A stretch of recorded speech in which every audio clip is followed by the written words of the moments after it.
আজি আপোনালোকৰ বাবে লৈ আহিছোঁ এটা তেল পিঠাৰ ৰেচিপি। তেল পিঠা পাৰফেক্টকৈ কেনেকৈ বনাব পাৰি ভিডিঅ'টো শেষলৈকে চাব। তেল পিঠা বনাবলৈ পিঠা লৈছোঁ 1 বাটি, গুড় সৰু সৰুকৈ কাটি লৈছোঁ 1 বাটি, চুজি লৈছোঁ আধা বাটি, আটা লৈছোঁ আধা বাটি, বেকিং পাউডাৰ লৈছোঁ আধা চামুচ, চফ লৈছোঁ 1 চামুচ আৰু কমলাৰ বাকলি ৰুকি লৈ আধা চামুচ লৈছোঁ। প্ৰথমে মই গুড়খিনি গলাই ল'ম। গেছৰ ফ্লেম ল' ৰাখি এনেকৈ অলপ সময় লৰাই ল'ম।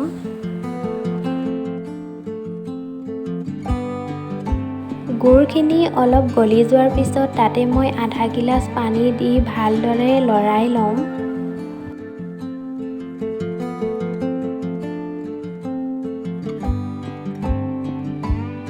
গুড়খিনি গলি যোৱাৰ পিছত অলপ সময় লৰাই লৈ ঠাণ্ডা হ'বৰ বাবে ৰাখি দিম।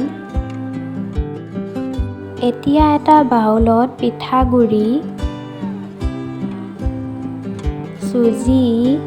চুজি অপচনেল হয়, আটা, বেকিং পাউডাৰ,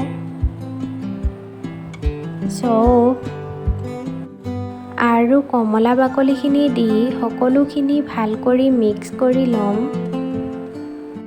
কমলাৰ বাকলি দিলে ফ্লেভাৰটো বহুত ভাল লাগে। পিঠাগুড়িৰ লগত চুজি আৰু আটা দিলে পিঠাটো বহুত কোমল হয়। এতিয়া গলাই থোৱা গুড়খিনি দি ভাল কৰি গোটেইখিনি মিক্স কৰি ল'ম।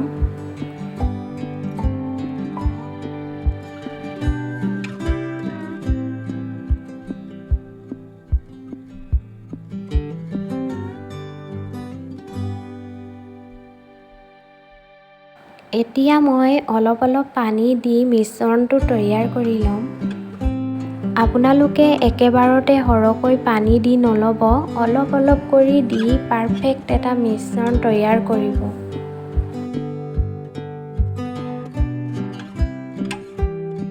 পাৰফেক্ট মিশ্ৰণ এটা তৈয়াৰ কৰিবলৈ মোক 1 গিলাচ পানীৰ প্ৰয়োজন হ'ল।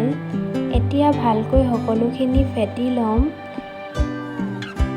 মিশ্ৰণটো বেছি পাতলা বা ডাঠ নকৰিব, ইমানটো জোখতে ৰাখিব। এতিয়া এইখিনি 2 ঘণ্টাৰ বাবে ঢাকি ৰাখি থ'ম। 2 ঘণ্টাৰ পিছত মিশ্ৰণটো ভাল কৰি মিক্স কৰি ল'ম।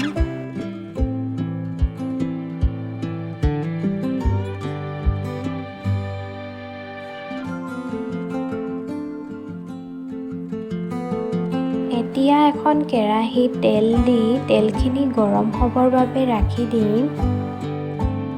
তেলখিনি গৰম হোৱাৰ পিছত মিশ্ৰণ অলপ দি দিম।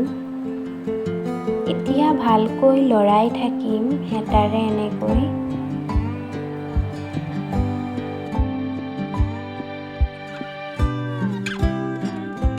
পিঠাটো ধুনীয়াকৈ ফুলি গৈছে।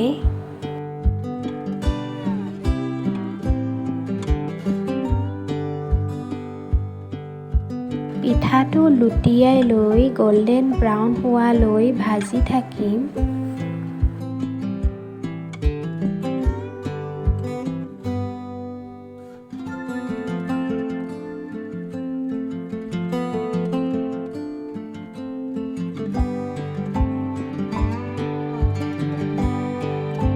গল্ডেন ব্ৰাউন হৈ গৈছে। এতিয়া এখন প্লেটত উলিয়াই ৰাখিম।